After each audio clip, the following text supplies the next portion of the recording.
सेवा महाराजांची आपण घडवून या ठिकाणी वेळेला जास्तीत जास्त सेवेकरी पाहण्याला बसतील आणि जास्तीत जास्त सेवेकरी जास्त काही सांगत नाही, परंतु त्याची सेवा केल्यानंतर निश्चितपणे आपल्या संसारामध्ये जे काही जटिल प्रश्न असतील ते तेव्हा हा एक तुम्हाला संदेश की आता बरेच दिवस झाले आपलं केंद्र सुरू होऊन नित्य नियमाची जी काही सेवा आहे ते आपण चालूच आहे.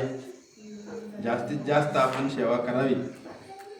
आणि आता 31 डिसेंबर आहे, तर 31 डिसेंबरला काय काय घडतं ते काही नव्याने सांगायची गरज नाही. आपणा सर्वांना विदित आहे कोण कशा प्रकारे 31 डिसेंबर साजरा करतो ते काही मी या ठिकाणी आता सांगत नाही, आपल्याला माहीत आहे, विदित आहे.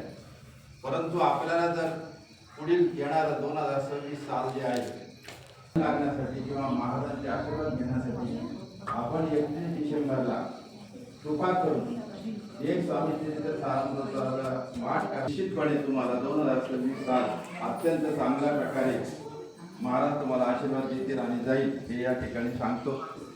दुसरी महत्त्वाची गोष्ट आहे, आता आपण जे काही हे गुरुवार संकट येऊ नये, आर्थिक संकट येऊ नये, कर्ज जे असेल डोक्यावरती कमी व्हावं म्हणून करतो. तर आता हे जे काहीतरी पाहतायत म्हणून मला एक आठवण म्हणून सांगतो की आपल्या या स्वामी समर्थ मार्गामध्ये किंवा या दत्त मार्गामध्ये माऊलींनी आपल्याला डोक्यावरचं कर्ज 3 प्रश्न नेहमी असतात माणसाला.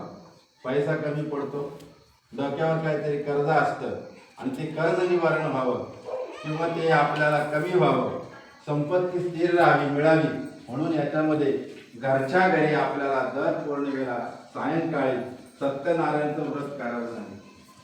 आणि त्याला काही बाकीची काही आवश्यकता नाही, जास्त काही वस्तू लागत नाही किंवा जास्त काही हे त्याला सोपस्कार करावा लागत नाही.